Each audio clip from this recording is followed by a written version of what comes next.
human brain is afraid of what it does not know. A lot of the anxiety you feel about the ACT is simply your uncertainty about what the test will be like.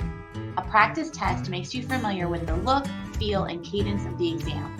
This familiarity wipes out your peripheral uncertainty about the test-taking experience, allowing you to focus on the content and problem-solving aspects of the exam.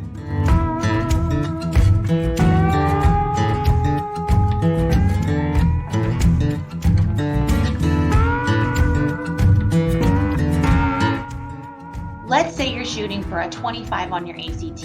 If your first practice score is a 16, that's a very, very different matter than if you score a 21. The bigger the gap between your baseline and your target, the more you'll need to prep, and the more time you'll need to give yourself to do it.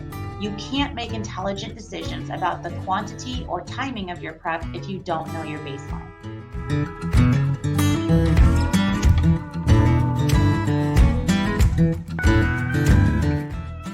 One thing a lot of students don't realize is that sitting in one place answering questions for 3 hours wears you out.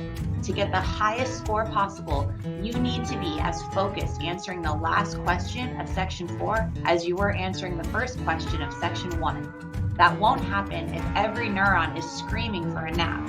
Lifestyle factors such as sleep, diet, and exercise can naturally boost your energy and stamina, but you also need to train up for the specific challenge at hand.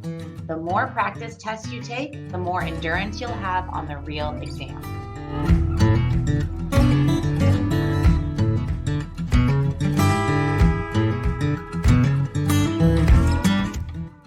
It's no secret that the ACT tests your ability to take a test. And why shouldn't it? You're about to dive headfirst into years of exams or other tests when you leave high school and enter college and/or the workforce. Yep, that's right. There are tests in almost any field you go into. Here's an interesting thing to consider.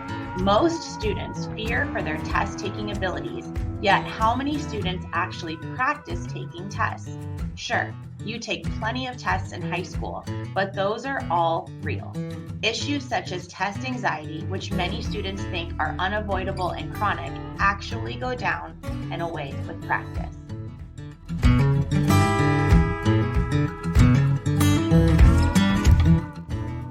With decades of research to look back on, learning scientists agree that the two best methods for learning something are flashcards and, you guessed it, practice tests.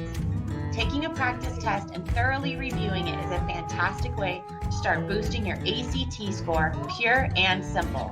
Make sure your prep includes at least one practice test to fully maximize your advantage over the competition on test day.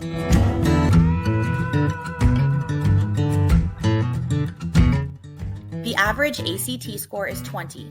If you've scored 21, then you've scored higher than 50% of test takers. That's pretty good depending on your frame of reference. A 24 places you at the 74th percentile, better than 3/4 of test takers.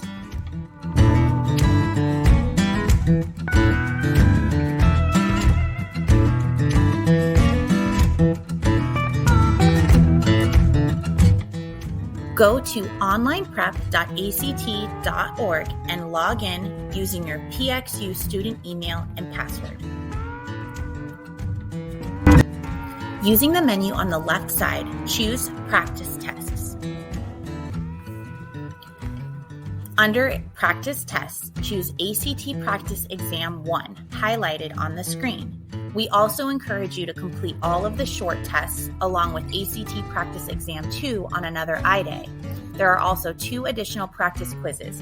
The more practice you get, the better you will perform on the real test day.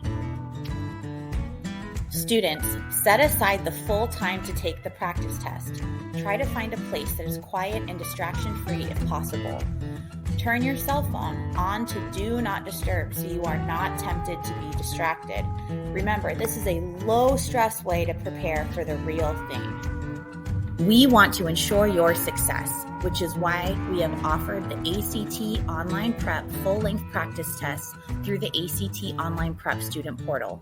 We hope that you will utilize these great resources on upcoming I-Days to take the ACT practice test. Reach out to your counselors and your advisory teachers for more information or support. Thank you, students. You can do it. Created using Powtoon.